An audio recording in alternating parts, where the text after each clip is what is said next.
let me share my screen. And okay, so it's here. Great. Can you all see my screen well? We can, but we can also see your slides on the left. Yeah, okay. Actually, before I start, I will first share the link of this paper in the chat for your information. Like this presentation is about that paper right now that I shared in the chat. And let me turn into my slide mode. Does it show That looks great. Okay. Now, Meelim, Okay. before you get started, is the paper that you're sharing a preprint at this point? Actually, it's an updated version. Actually, the preprint is before the revision. Okay, Yeah. So right now it's a little bit updated from the preprint because we just went through the revision process. So the presentation is more the recent version. Okay, Okay. thank you. Yep. Okay, so let me start my presentation. Okay, so hi everyone. As Camille has just introduced, my name is Meelim Kim, and I'm a postdoctoral researcher at UC San Diego. And I'd like to present the recent paper which I worked on titled The Digital Therapeutics Real-World Evidence Framework, which is an approach for guiding evidence-based DTX design, development, testing, and monitoring. And since this paper is currently under review, I just shared the link. And so you can open this and basically check more details while following my presentation. Okay, so before I start, I'd like to briefly just introduce myself. So my background is based on clinical psychology and biomedical science, and as well as I was a clinician as a board certified behavior analyst with a behavior science background. And also in the past, I was a health coach and supervisor and manager at Noom, which is a digital healthcare company, and an advisory board member at several digital healthcare companies in South Korea. And I'd like to acknowledge my current mentor, Dr. Eric Heckler, and co-authors of this paper. And here is the disclosures. And the agendas for today is like this. So first, I'm going to talk about what is DTX and what is real-world evidence and the premises of real-world evidence, and what is the major issue relevant to current DTX real-world evidence. And I'm going to introduce the framework, and I'll close with the discussion. And to start, I first want to highlight the take-home message from this paper, which is real-world evidence can be supported with real-world partners. And here I'm emphasizing the importance of real-world partners, and I will unpack this more in the later slides. And to do this, we need to first set up a series of logical iterative steps regarding why, when, and how DTX developers should combine rigorous study designs with real-world evidence in initial and ongoing evaluation.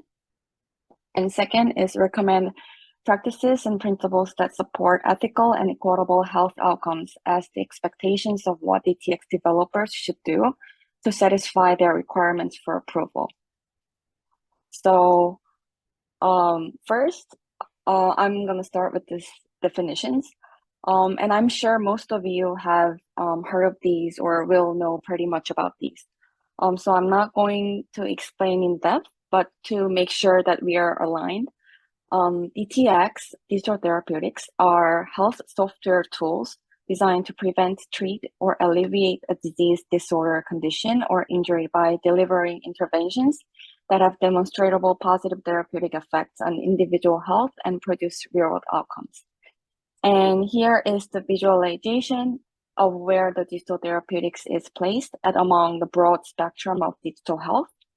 And here is the definition of real-world evidence. So basically, real-world evidence is generated from the real-world data, from real-world context, by using different study designs or analysis. And the promise of the real-world evidence is threefold. First is make predictions and claims relevant to an individual's environment and context. And second is to improve decision-making about whether a DTX improves upon a currently used standard of care intervention or other real-world options. And third is offers efficient ongoing monitoring that support continued evaluation of the DTX's sustained effectiveness.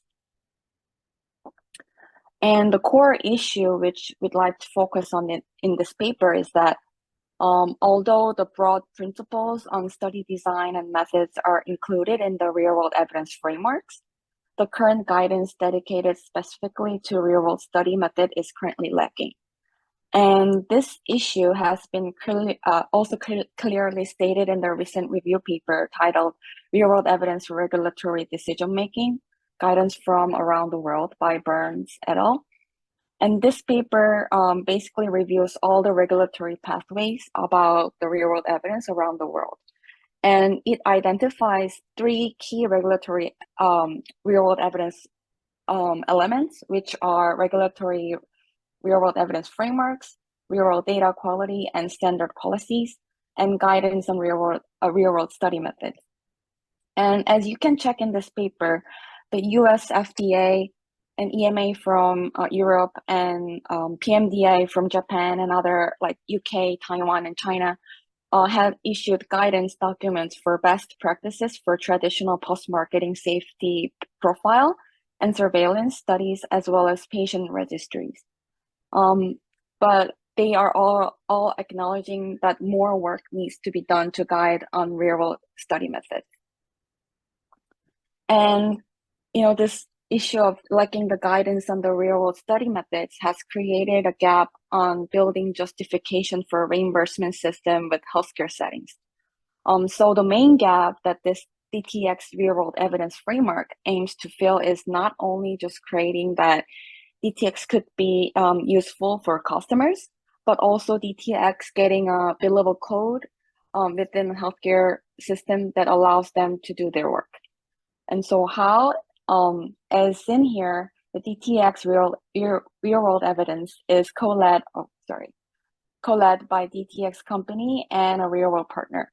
And its main focus is not only on effectiveness and safety, but also on other usable evidence to guide real-world use and deployment of DTX, such as sustainability, equity, scalability, and accessibility in real-world settings. And with that said, the trial settings here at the bottom pursue pragmatic conditions biasing towards ecological validity, accounting for internal validity. And so here is the overview of the DTX real-world evidence framework. And before we jump in, I really want to highlight a key foundation here, again, which I've been repeatedly mentioned just earlier, the importance of partnership among key stakeholders. And these stakeholders play three critical roles. So first is DTX implementer and a community serving organization and DTX evaluator. And so DTX implementer refers to people with the capability to provide ongoing and sustained deployment of the DTX. So for example, like industry or medical centers or public health departments with like proven software development and management capabilities can be included. And community serving organizations refers to people that is working with and serving a target population that can provide real-world data. So for example, like hospitals and clinics or federally qualified health centers like FQHCs or community clinics or public health departments.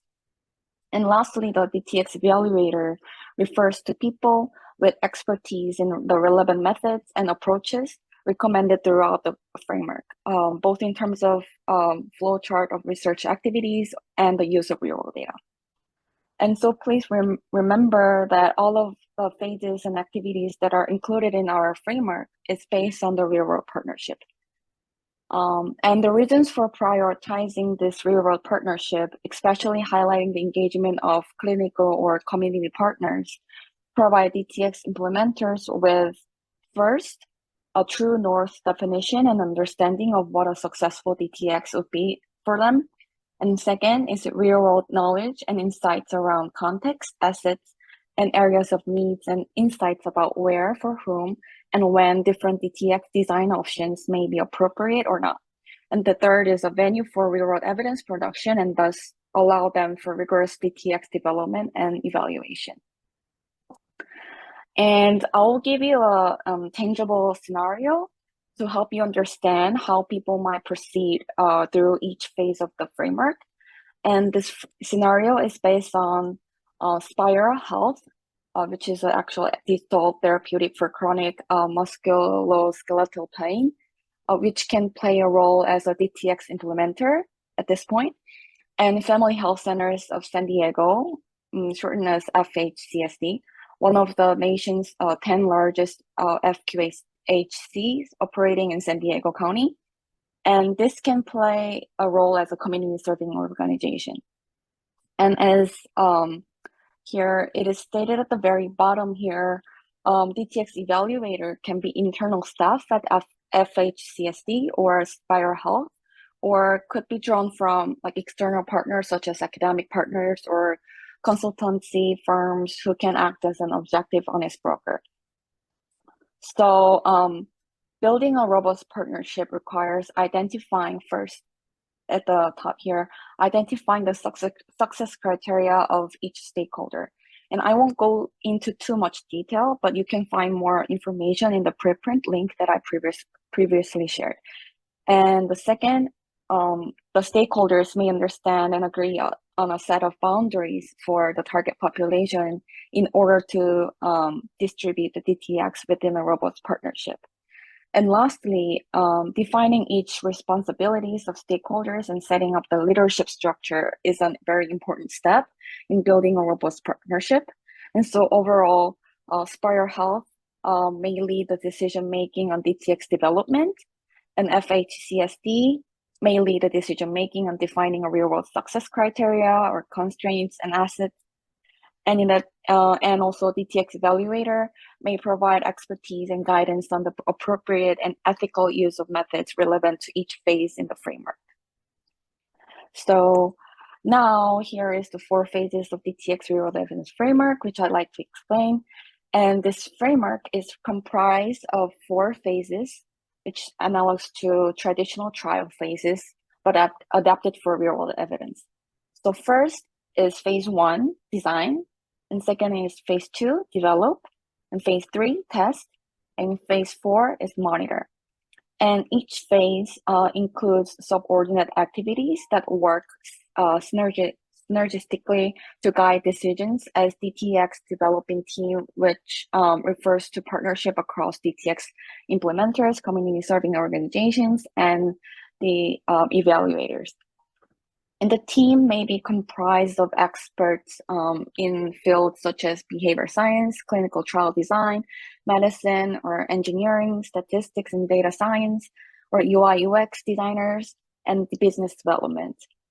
And here I want to note that we are not trying to invent any new wheels, but we are trying to get them well organized for digital therapeutics to generate appropriate real-world evidence.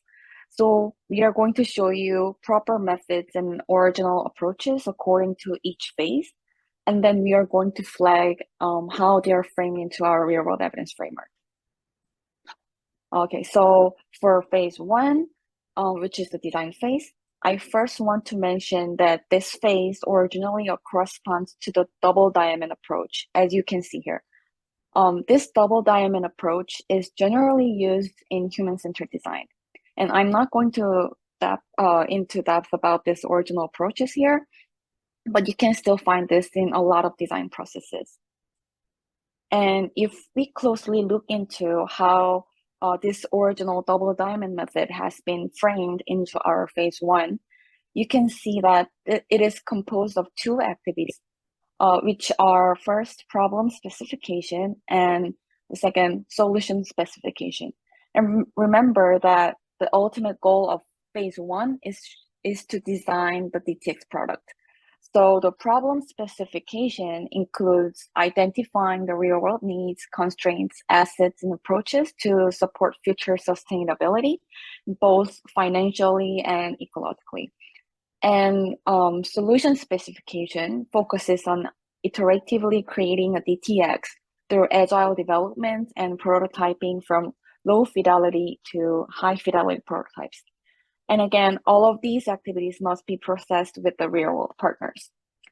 And there are two decision points, as you can see here, which is the first, asking if this have needs, assets, constraints, and sustainability plans in the target population of users been satisfactorily defined.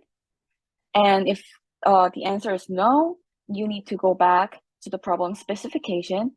But if it's yes, you can move on to the next decision point with the question asking, has a minimal viable product and corresponding smart benchmarks been created?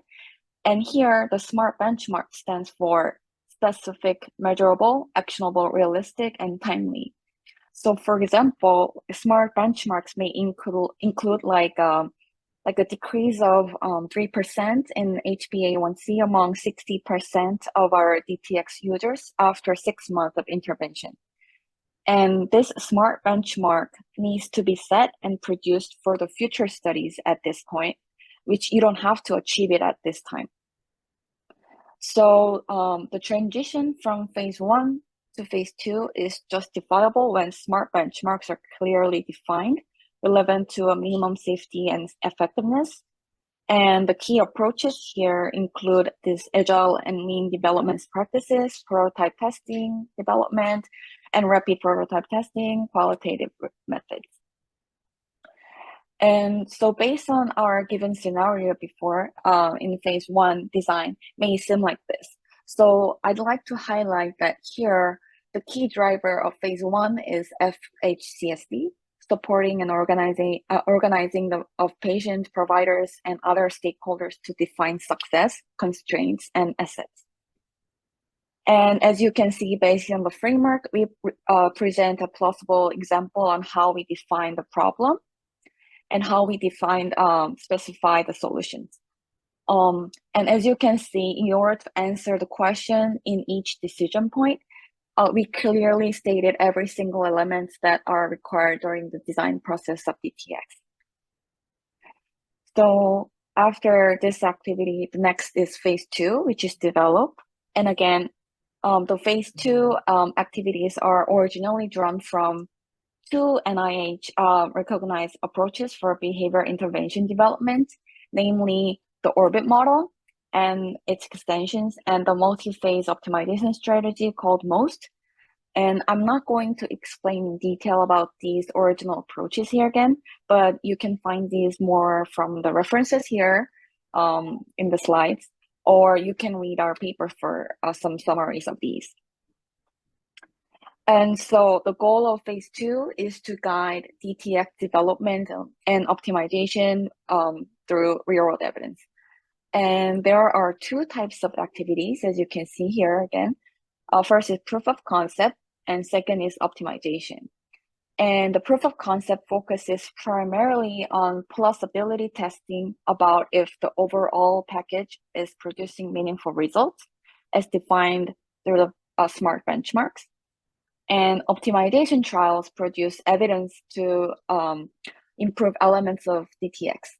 So with the first decision point asking, do any elements of the DTX needs to be improved or tested?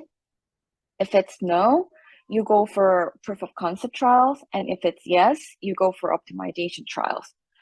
And since the proof of concept uses SMART benchmarks, it enables resource efficient studies with clear no-go decision making from descriptive statistics. And so after this activity, the next decision point is asking, has a meaningful SMART benchmarks been attained in the intended population and setting? And here again, it is emphasizing if it has been done towards the intended population and setting. This highlights the importance of building a real-world partnership. And for the optimization, it is a concept drawn from engineering, which supports any problems such as the DTX costing too much or not being sufficiently adhered to, or is difficult to implement in the real world context, or is inaccessible to the target population. So like smart benchmark here, the key logic is to specify clear optimization criteria, meaning a definition of success that can be tested using an appropriately selected optimization trial. So the key approaches for proof of concept and for optimization are like this.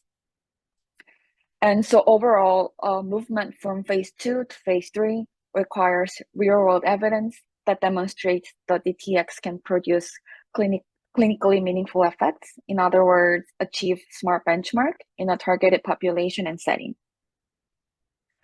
And again, based on our given scenario, phase 2 development may seem like this. And I'd like to highlight that here, again, the key driver of phase 2 is buyer health in both developing and optimizing DTX to meet smart benchmarks. And we also provided different cases for first decision point, asking do any elements of the DTX needs to be improved or tested. And I won't go in depth into each cases, but based on the answer to this question, your next step is either conducting proof of concept or optimization. And next is phase 3 test.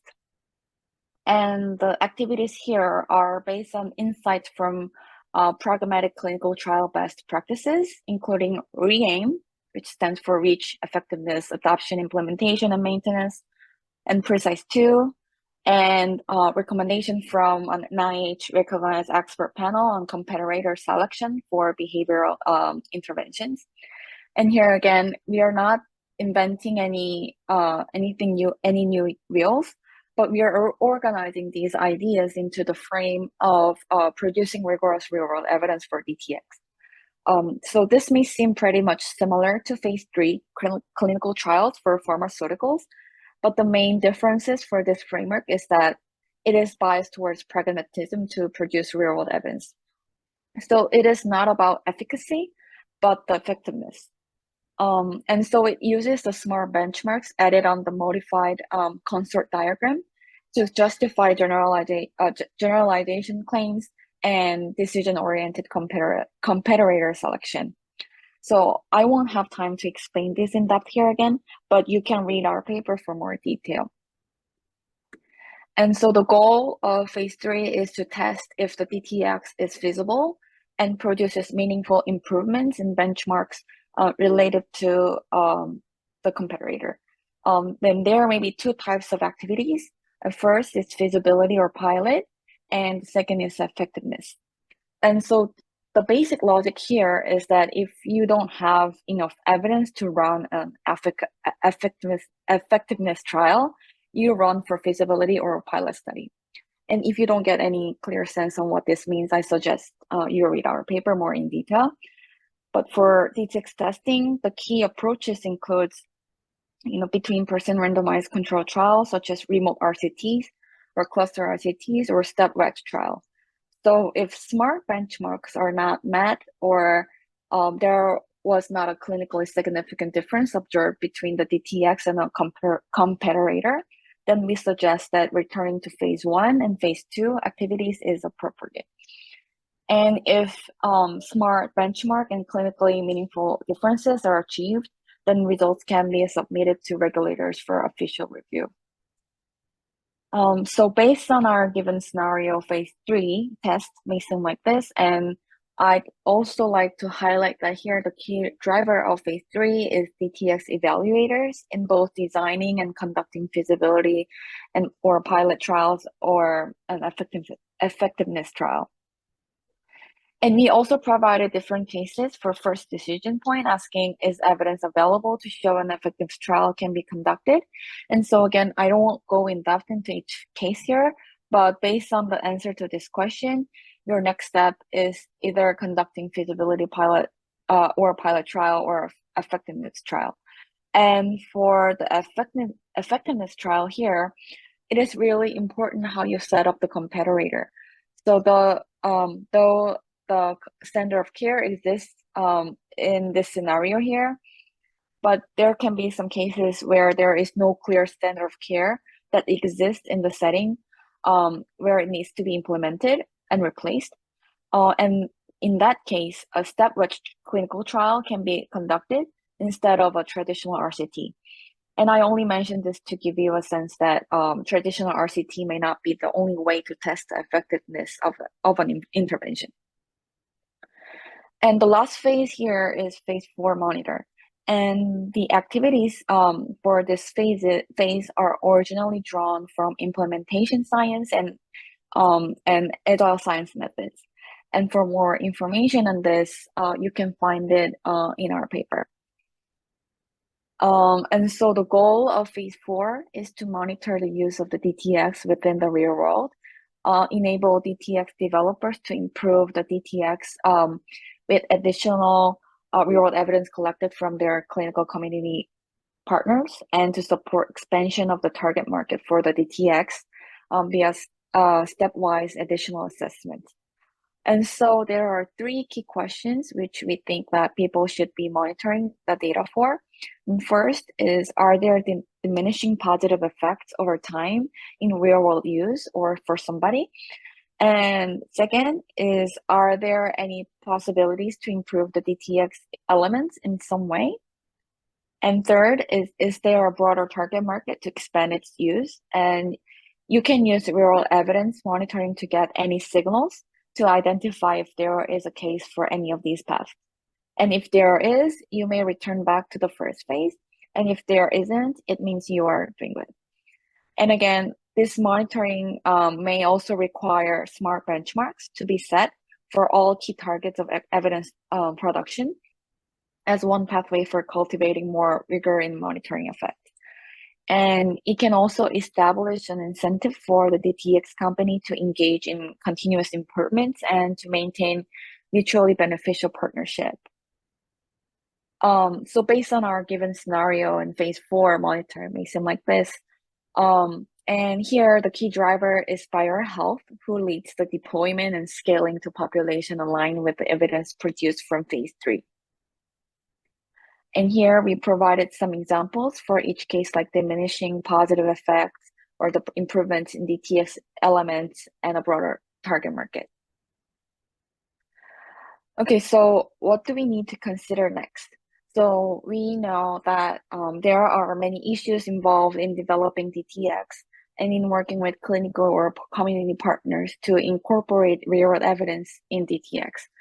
And we acknowledge that this framework has not been rigorously examined, and that additional work is needed to establish its value. So for this, we expand on the need for 3 areas of future work related to the framework. And first is how using real-world data advances health equity. And second is cultivating trustworthy partnership that foster the use of framework as a secondary. And the third is suggested next steps with regards to regulation and funding.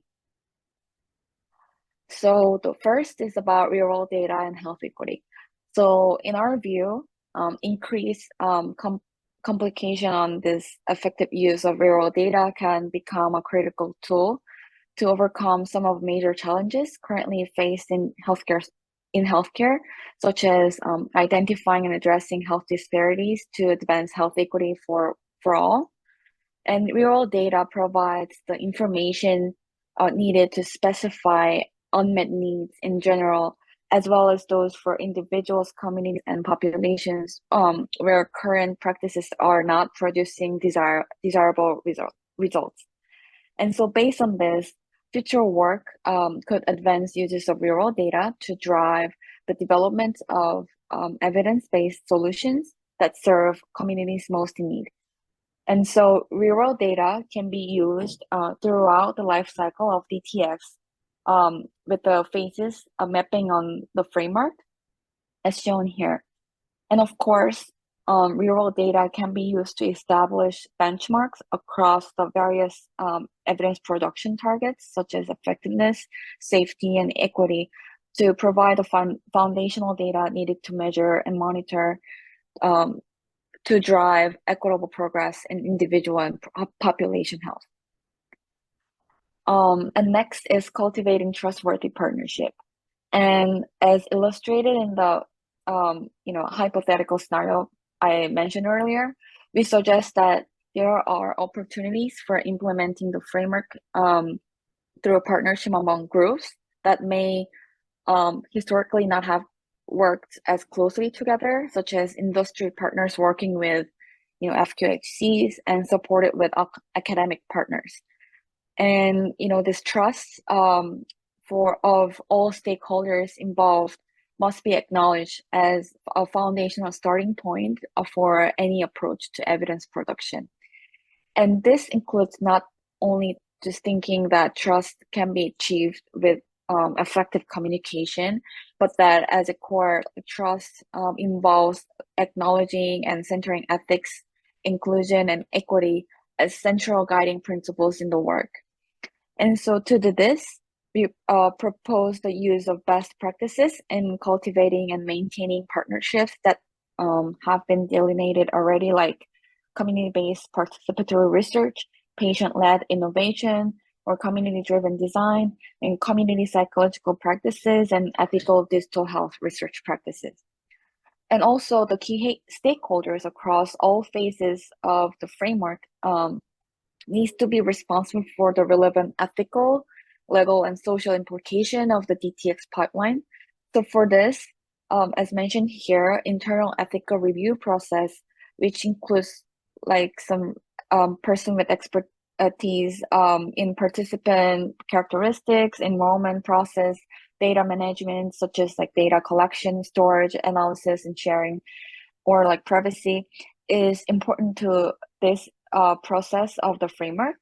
And of course, external ethical review process, which we are already doing, such as Research Ethics Committee or IRB process, can also be useful at various points in this process. And also, I want to say that the digital health checklist, which Camel has developed, also might be helpful to guide these ethical practices for evidence production relevant to DTX. And last one is about regulation and funding.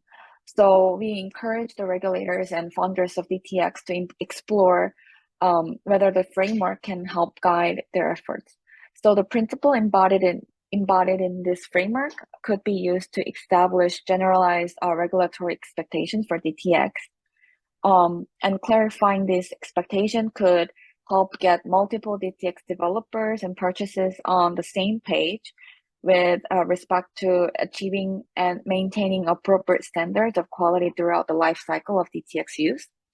And also, like funders of DTX research and development, such as NIH or Agency for Healthcare Research and Quality, or Patient-Centered Outcome Research Institute, or like Health Resources and Services Administration, could encourage applicants to use this framework. And if they do, then they can demonstrate how they can propose to achieve the benchmarks that it includes.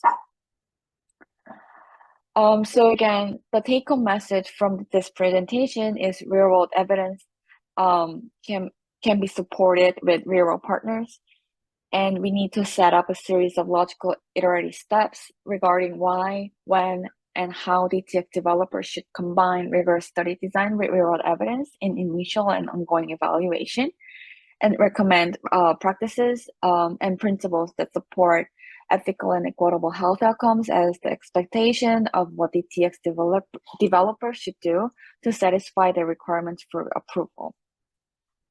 And so this is the end of my presentation.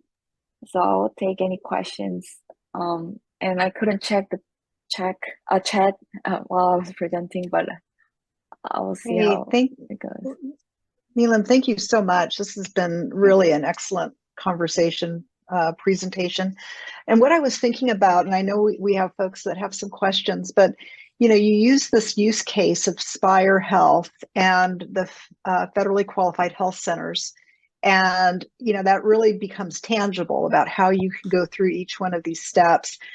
How, I guess, in viewing this ecosystem, I think about the digital therapeutic developer not necessarily being well connected to a health partner and possibly working in silos to some extent, wondering like, how do I think that's a problem. I have enough evidence to think that's a problem I can solve, but doesn't really know how to make that connection with the right healthcare partner.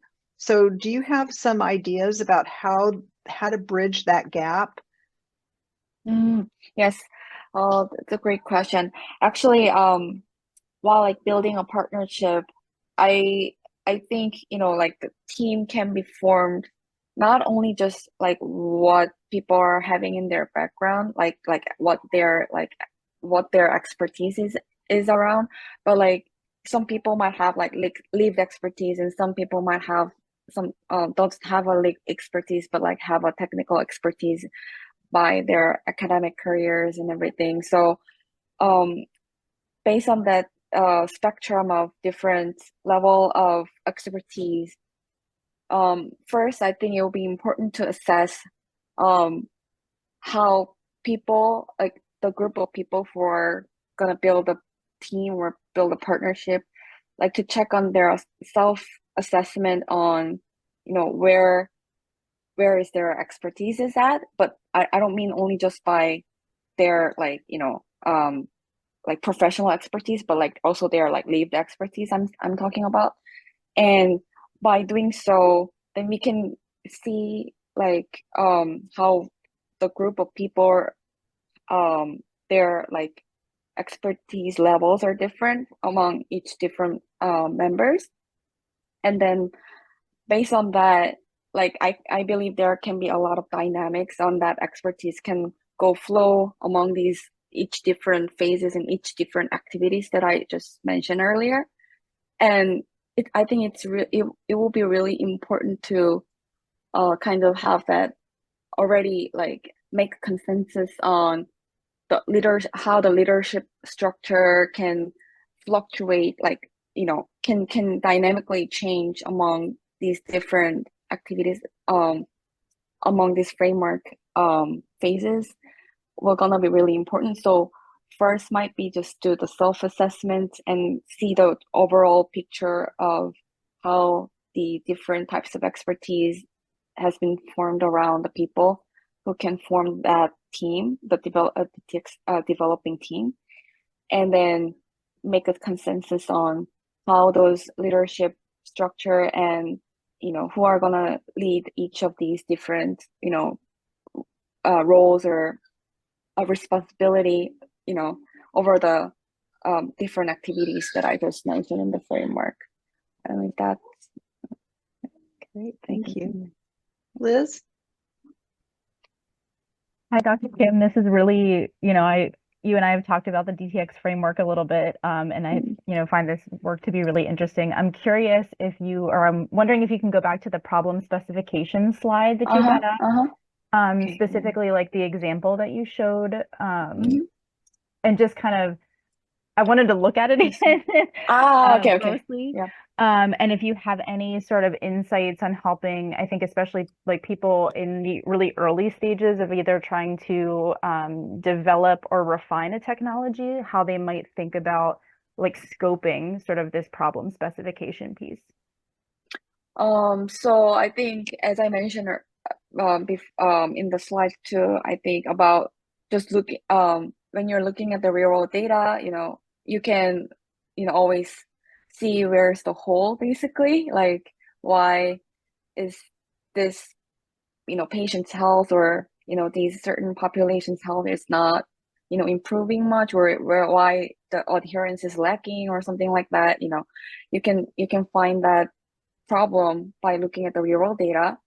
And since in this scenario, actually, FQIC, they are they see a lot of patients, like mentioning, that they're, you know, the physical therapy, that services is not actually enough, like, enough enoughly provided to solve their, health issues.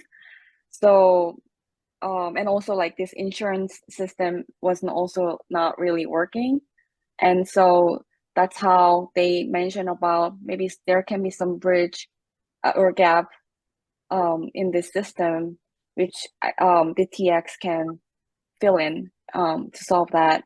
And that's how Spire Health comes in to maybe fill in that gap where, you know, the real data was showing basically to the FQHC here in this scenario. So actually this scenario is not actual case. So, but, you know, Spiral Health and this FQHC, you know, both of them are coming from our co-authors. And we collected their, you know, we asked their thoughts and ideas on how maybe we can approach this framework within their actual, you know, entities. And so, yeah, I hope that's helped. Yeah, thank you. It is. Other questions? Barton, Dr. Palmer. Hi, that was a really nice presentation. Thank you. It struck me as you're going over the framework that so much of the important components in terms of engaging with community stakeholders and, you know, not letting your intervention be a hammer in search of a nail, but really going to the community and finding out what, you know, do you need a hammer or a screwdriver or something we haven't defined. It seemed to me that a lot of that is applicable to the importance of effectiveness research in general. Do you feel like digital treatments bring special challenges or special opportunities in terms of getting real world data, or that was my question. Yeah, yes, I do think digital, you know, tools, digital devices, they bring, you know, using this, gathering this data, and they are all like just coming from real world context, which is, you know, those are real world data. And so, I do think that digital interventions makes that opportunity it's a lot. And, but the problem is I know that it's, there are so much different you know, data, like indexes that are not like standardized. And so at some companies they use this as like, you know, like just for example, like this as like the indicator of, you know, diabetes or something, like, you know, they have their own indexes or data that they use it for their, you know, products. And I think I do think that can be that's making, you know, this regulatory and everything more complicated. But I know that there are some, you know, still there are some works that are going under, like the people around the world, to make some standardized, you know, those data types or data, you know, categories to kind of make some like policies to kind of make that alignment, make it some organized, not alignment, but organized to, you know, actually do the better regulatory, you know, work and regulatory pathways to work under for their all different products. So yeah, I mean, I think it's still hard, and I know that since we are now coming up with like AIs and, you know, other like those algorithms, like computational algorithms are all coming in, and since I'm not very expertise, I don't have that expertise in that, right, in about that data related works, but I hope, you know, that can be another area that I think we should work through to organize this real world data. Thank you. Yeah, thank you. Yeah, thank you, Meelim. This is such a complex ecosystem. And I think having this framework is a really helpful tool. And in addition to publishing it, which is one way of disseminating, getting the word out, and speaking at seminars like our Cultivating Conversations is another way. but it's really going to be important to reach the people, the digital therapeutic developers. And what I've observed in the last decade is that we all go to different meetings. There's not one place that we all show up together. And so Right. how do you get the word out? I mean, and I'm also thinking not everybody is going to be reading JMIR. So how do you get the word out to all of the different people? What do you have a plan for dissemination?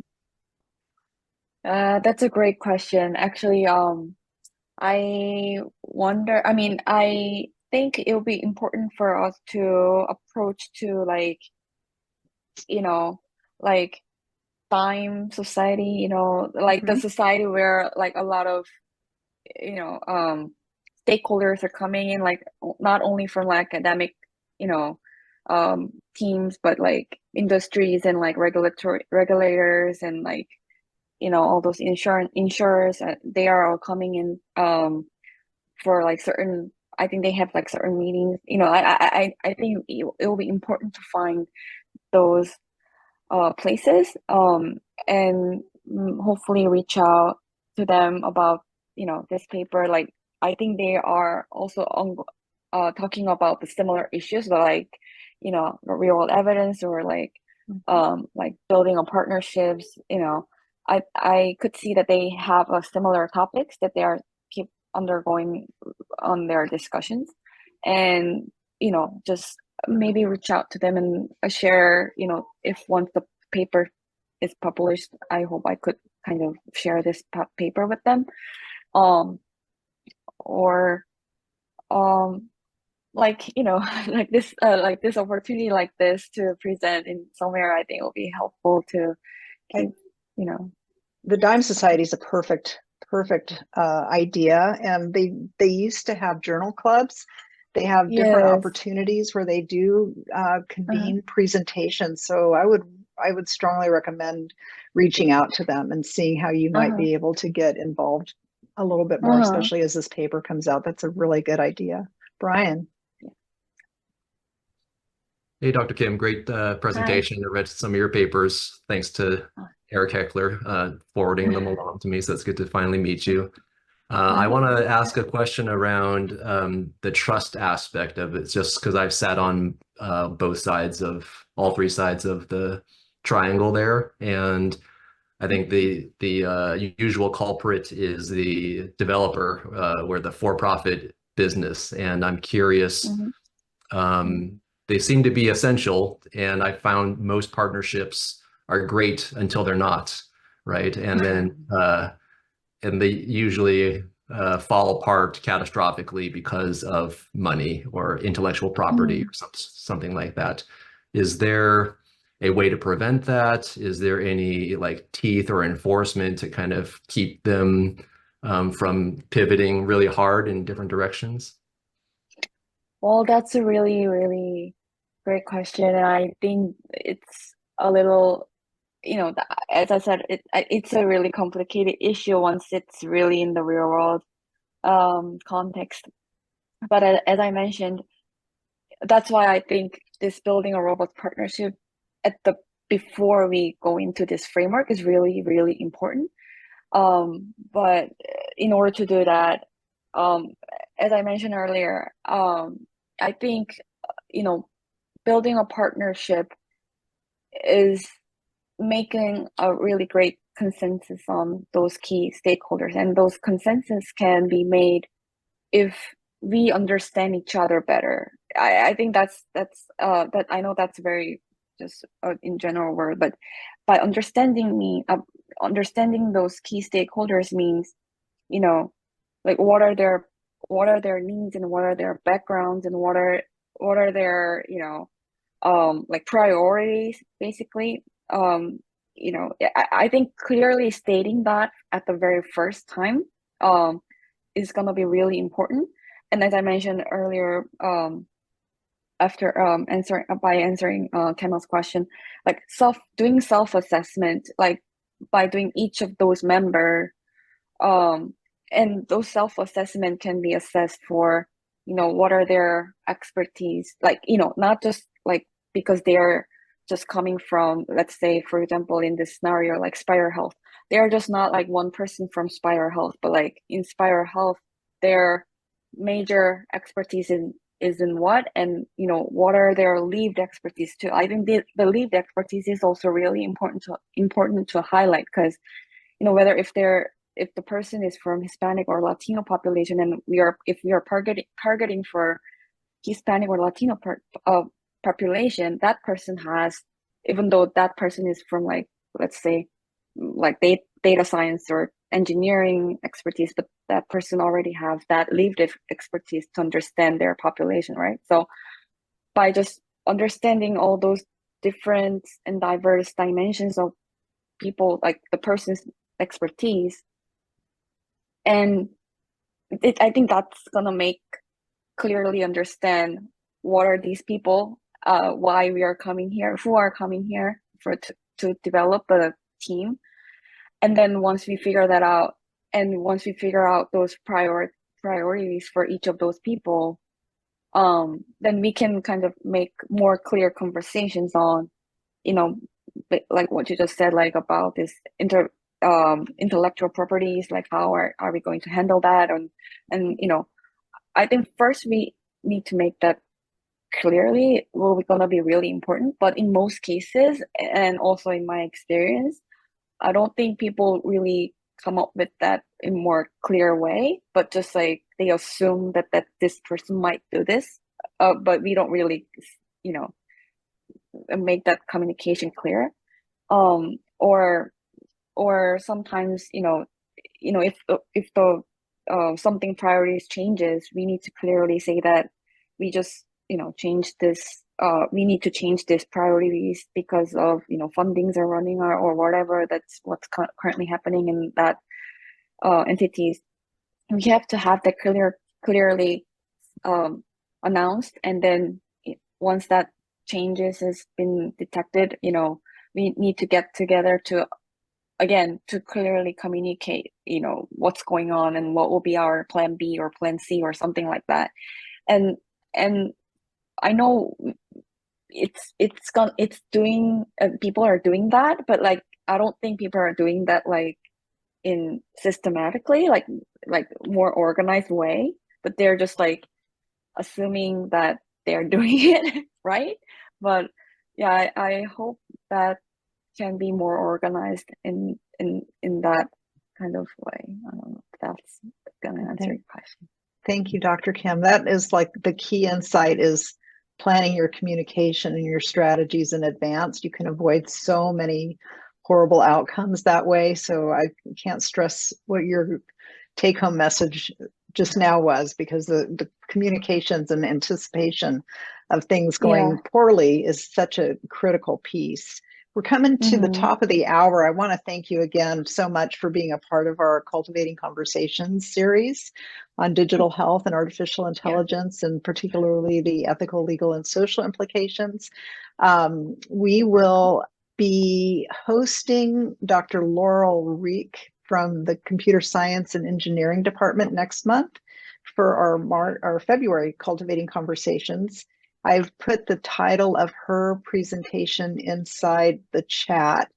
It's Cognitive and Socially Assistive Robots for People with Mild Cognitive Impairment and Dementia. This recording, we're going to go ahead and post it up on our research ethics website. I know that there was a request to see if we could share your slides, Meelim. So if you're okay with that, we can share a PDF version. And we can actually just post it to the recording that we put up online, if that's okay with you. Yes. And thank you all for participating. STAR has included a link to our evaluation in the chat. So if you would please fill that out, it helps us to make improvements. If you know of any people that you'd like to recommend as a speaker for our series, please send those our way. And as always, you're welcome to come back every month, and we'll see you in February. Thank you again.